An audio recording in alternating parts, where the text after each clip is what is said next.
Buenos días a todos y a todas. Muchísimas gracias por seguirnos en este órgano, que será el último antes de la celebración formal de la Asamblea. Espero que estéis todos bien en este domingo y que también se preserve la salud vuestra y de vuestros familiares en estos tiempos tan complejos, desgraciadamente, en los que afortunadamente vemos el horizonte de la vacuna, el horizonte de la curación y del combate final contra esta pandemia, pero que naturalmente exige todavía unas elevadas dosis de responsabilidad por parte de toda la ciudadanía y, desde luego, nosotros desde Izquierda Unida lo que tenemos que hacer es insistir en esta idea, en la necesidad de preservar la responsabilidad, la actitud cívica que nos ha permitido combatir esta pandemia desde ya casi hace un año.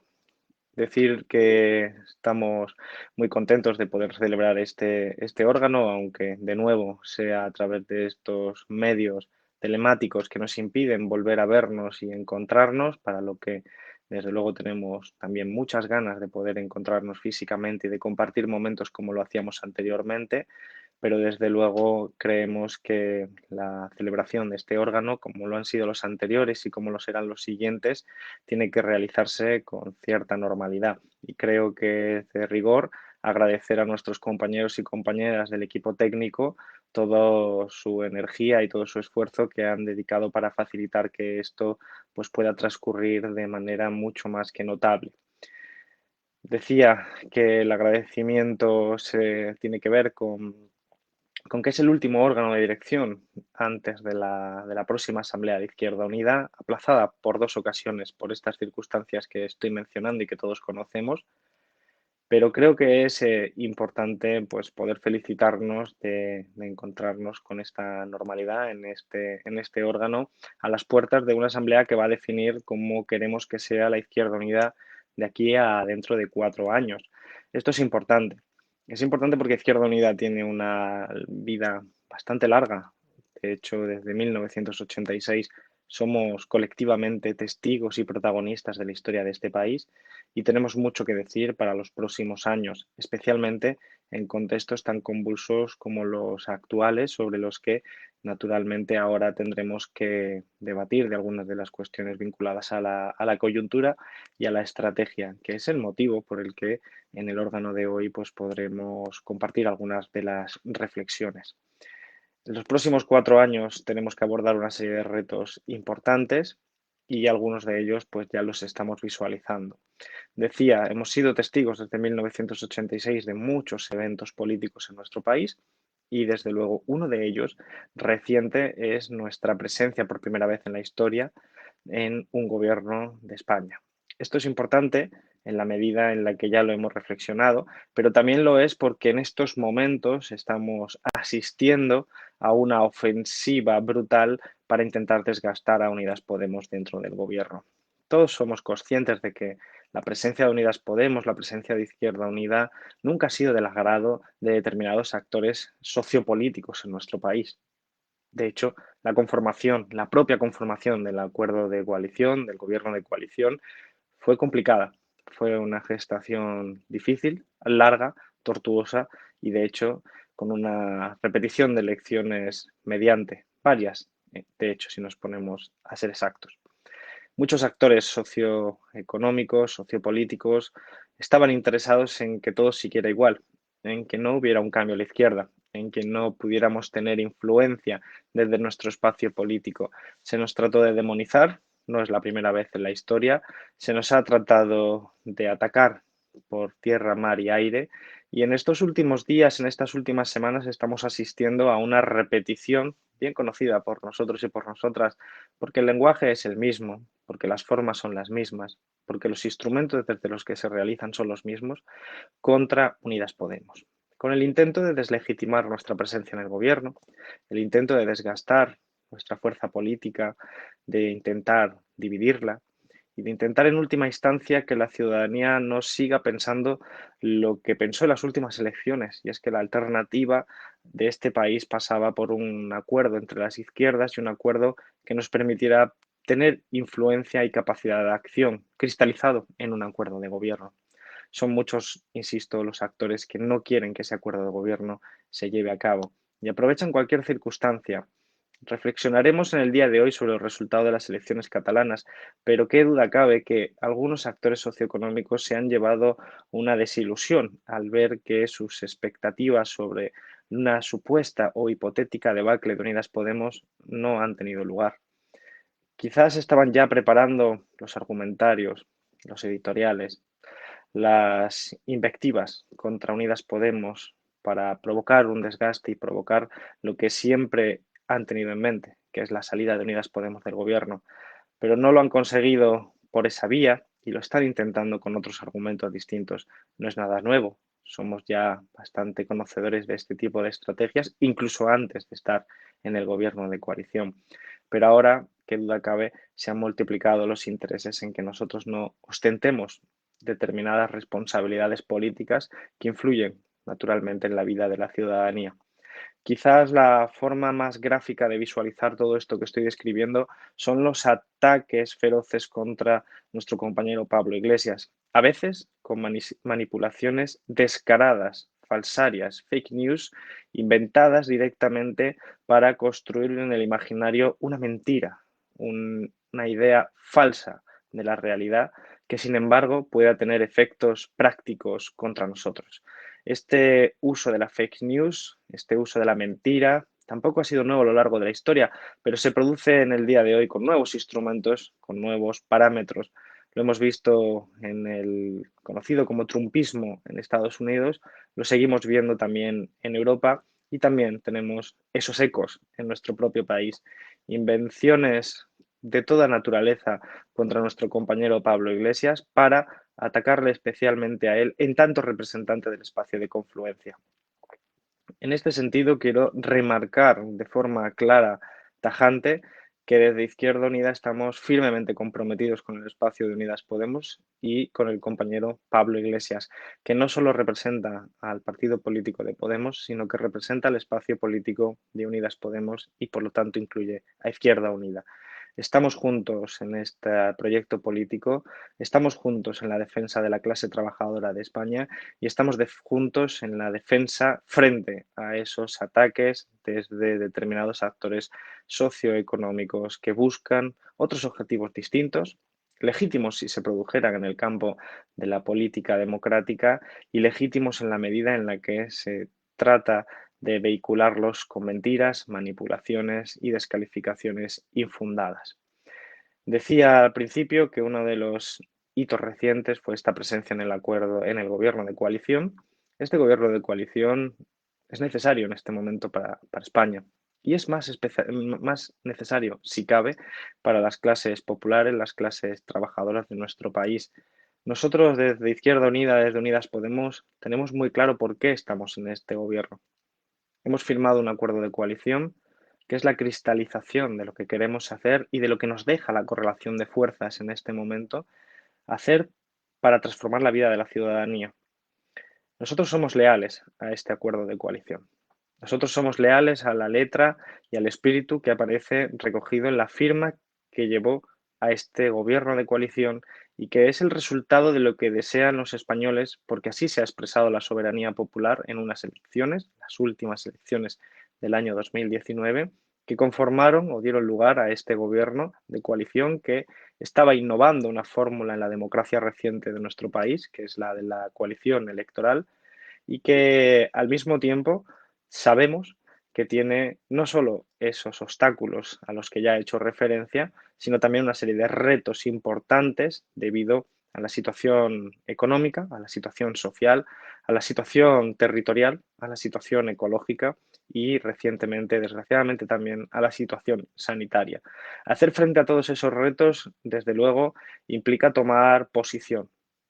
implica tomar una dirección ideológica. Nosotros creemos que la del acuerdo de coalición es una dirección correcta. Y por eso defendemos este acuerdo de coalición y por eso somos leales al acuerdo de coalición. Esto es sumamente importante, porque es evidente que somos partidos distintos, es evidente que tenemos diferencias sobre puntos distintos, pero también debe ser harto evidente que lo que nos vincula democráticamente con nuestro electorado, que los que nos vincula democráticamente con las esperanzas de la gente de izquierdas en este país, es lo suscrito en ese acuerdo de coalición.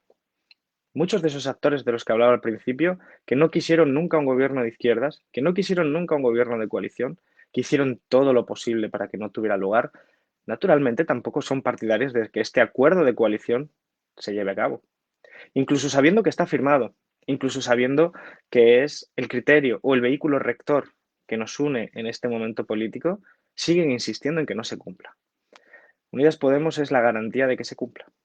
Nosotros y nosotras, nuestra militancia, nuestras representaciones públicas, los ministros, las ministras, estamos convencidos de que es bueno para este país cumplir el acuerdo de coalición.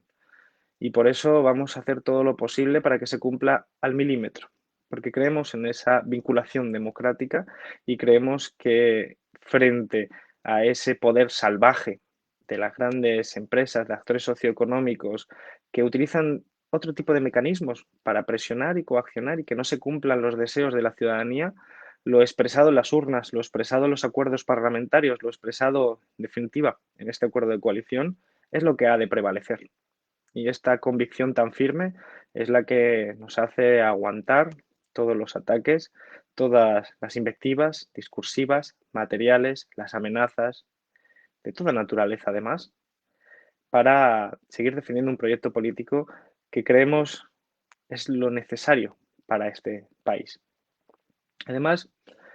somos conscientes de que nuestro país está cambiando de forma rápida, a veces imperceptible. Vivimos un tiempo en el que en los últimos años hemos visto cómo crecía un clima neoconservador, a veces ultraconservador e incluso reaccionario, que ha hecho producir incluso la paradoja de que elementos progresivos, progresistas de la Constitución de 1978, es decir, los elementos más avanzados, producto en muchos casos de la presión de los movimientos sociales, del movimiento obrero en los años de la transición, hoy parezcan en el papel sumamente utópicos. Elementos que aparecen cristalizados en artículos de nuestra Constitución de manera progresista, progresiva, derecho a la vivienda, derecho al empleo, el artículo 128, hoy parecen interpretados desde una lectura ultraconservadora, a veces neoliberal, que ya habíamos denunciado en los años anteriores, pero que hoy parece que se les da una vuelta de tuerca más y se desprecia lo que son los derechos positivos, las garantías positivas en el sentido jurídico, y sin embargo se da alas a la lectura reaccionaria y absolutamente conservadora en otros muchos ámbitos. En los últimos días, aunque quizás esto tampoco es nuevo, o mejor dicho, seguro tampoco es nuevo, pero sí radicalizado, sí agudizado, hemos asistido a uno de esos ejemplos. El encarcelamiento de Pablo Hasél, un rapero, es un síntoma de una anomalía democrática grave. Hasél es una persona que banaliza la violencia, que en mi opinión no tiene unas convicciones democráticas homologables a las del siglo XXI y a las de Izquierda Unida, por ejemplo, y por esos mismos motivos no se le debe convertir nunca en un ídolo. Pero sin embargo, en una democracia sentada, en una democracia que aspira a ser plena, no puede en ningún caso prevalecer esa consideración sobre los gustos frente a la libertad de expresión. La libertad de expresión debe prevalecer sobre ese tipo de manifestaciones inoportunas, sin gustos o abominables desde un punto de vista moral. Por eso, tenemos que hacer mención a que lo que se está vulnerando en los últimos días, o se está poniendo de manifestación en los últimos días, con esa sentencia que encarcela a una persona por unos tweets que se puso en Internet, es, sin embargo, enormemente preocupante, porque es un síntoma. Es un síntoma de una lectura cada vez más reaccionaria de nuestros derechos y libertades. Y quisiera hacer una mención sobre esto, que me parece oportuna en este momento. Pensemos que estas leyes que ya hemos proponido cambiar varias veces en el Congreso de los Diputados a lo largo de la historia de Izquierda Unida y de Unidas Podemos, artículos que consideran delitos elementos que son absolutamente anacrónicos, como el delito de injurias a la corona o el delito de ofensa a los sentimientos religiosos, nunca han sido usados tanto como ahora para coartar la libertad de expresión.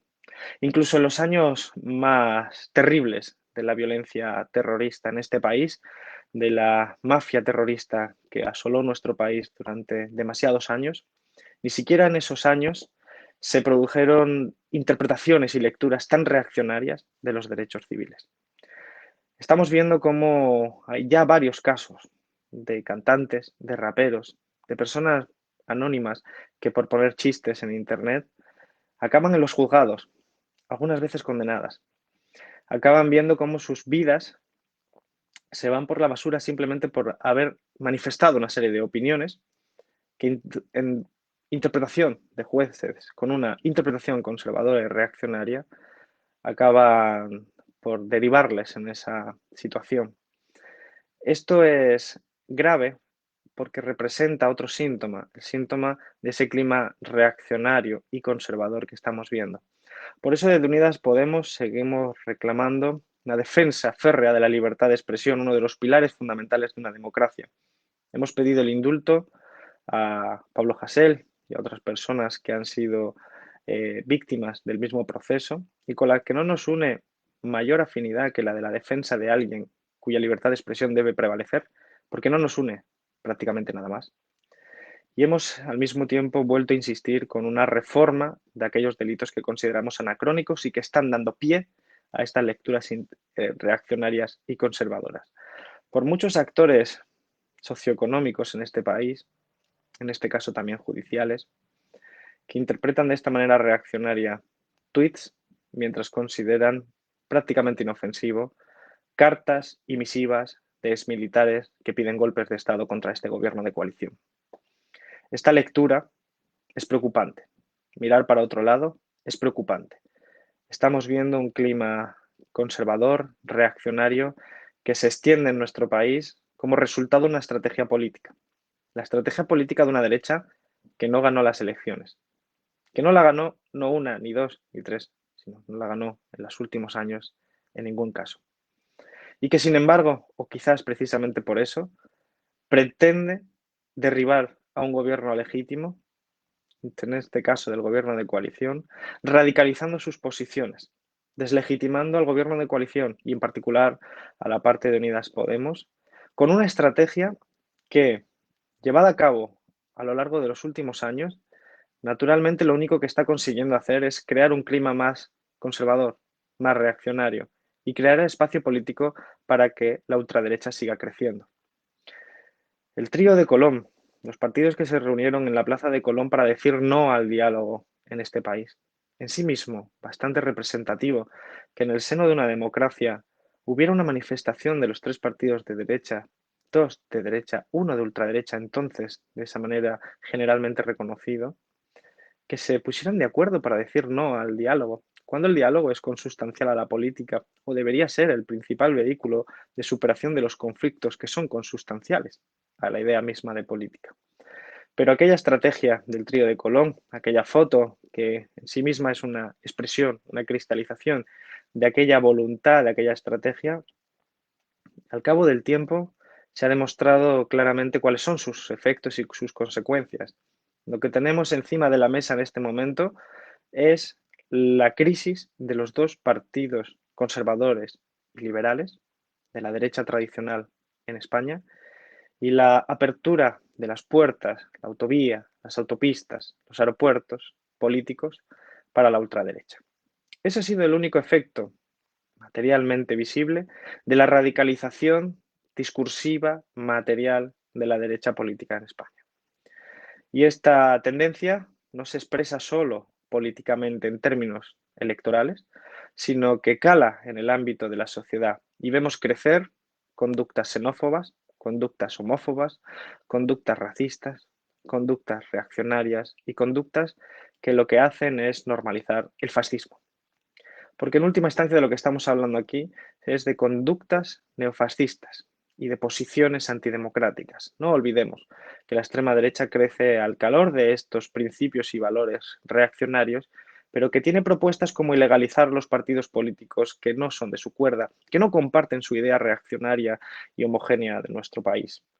Y esto es lo que estamos viendo en un momento político en nuestro país de dificultad. Una crisis económica derivada de una pandemia sanitaria que sigue a una crisis económica que no había terminado de resolverse, especialmente para la gente más desfavorecida, la gente con menos recursos, con una crisis generacional enormemente grave, con una crisis territorial que pone en cuestión todo tipo de artilugios para intentar resolver el problema territorial en términos históricos. Hablamos de la España vaciada, hablamos de territorios que se están quedando al margen de las decisiones políticas desde las últimas décadas, y todo eso es una situación socioeconómica, es una situación social enormemente preocupante. Sobre ese tejido, sobre ese caldo de cultivo, la extrema derecha crece y crece al calor de esos valores y principios promovidos, insisto, no solo desde el Partido Popular y Ciudadanos, sino también de otras instituciones que, como acabo de describir, han asumido un programa conservador que ni siquiera en los años 80 y 90 se hubieran atrevido. Vivimos, por lo tanto, ante una ofensiva reaccionaria que cuando la visualizamos en sus elementos concretos nos puede parecer accidental, como la crisis que intentan empujar en términos políticos atacando a Unidas Podemos, o incluso lo que acabo de citar en relación al derecho a la libertad de expresión, o el derecho a la vivienda, o el derecho al trabajo, pero que tiene implicaciones mucho más profundas y que van calando poco a poco en nuestra conciencia social colectiva de nuestro país. Por eso creo que la lectura de las elecciones catalanas tiene que hacerse dentro de este contexto. Las elecciones catalanas han mostrado que hay cambios en el ámbito de los partidos y su peso en los parlamentos, en gran parte de ellos, pero que la situación de fondo, los problemas de fondo siguen estando sin resolver. Por eso lo primero que tengo que hacer es dar las gracias a los compañeros y compañeras de En Comú Podem, de Unidas Podemos, de Izquierda Unida, de Esquerra Unida de Cataluña, por el esfuerzo ingente que han hecho en este contexto de dificultad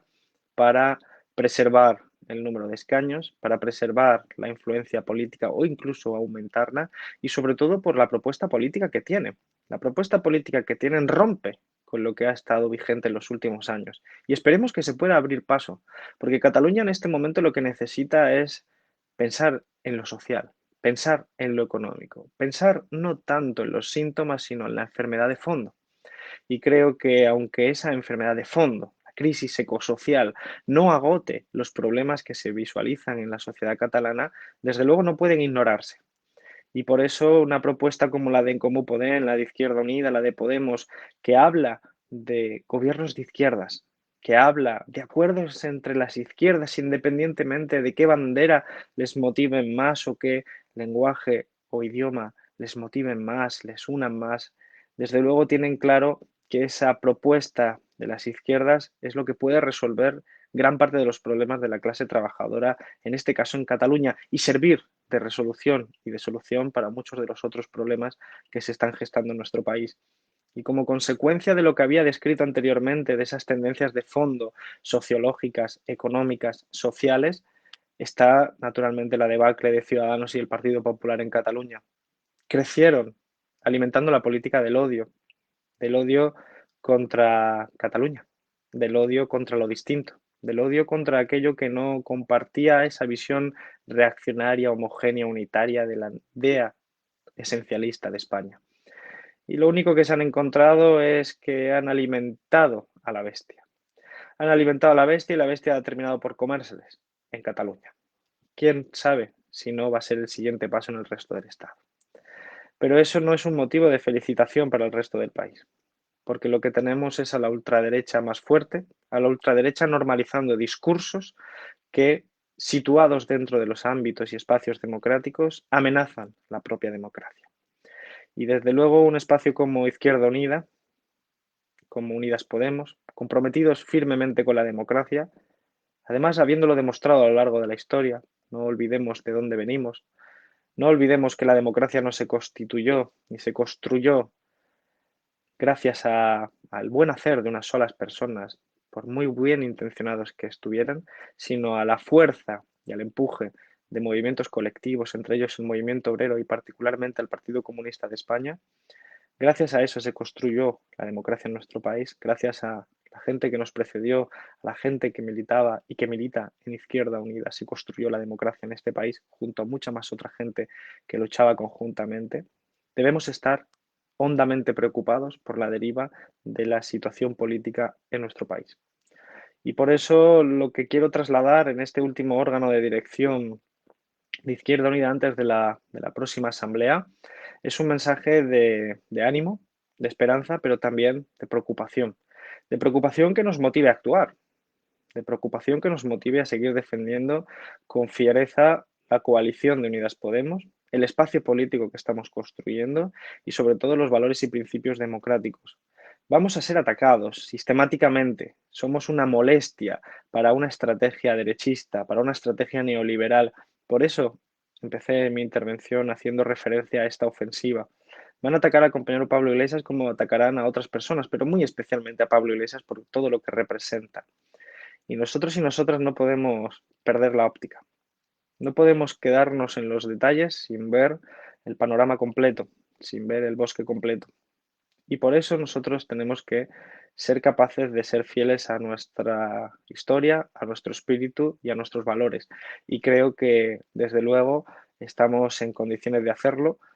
preparando y fortaleciendo nuestra organización Izquierda Unida, una organización con historia, pero una organización con presente, con enorme presente, para fortalecer nuestra presencia territorial, para fortalecer nuestra fuerza institucional y ponerla al servicio del proyecto político que representamos. Un proyecto político que es el que necesitan las clases trabajadoras, pero que evidentemente necesitamos llegar a mayorías. Enfrentamos obstáculos de diferente naturaleza, pero tenemos propuestas y tenemos soluciones y tenemos alternativas.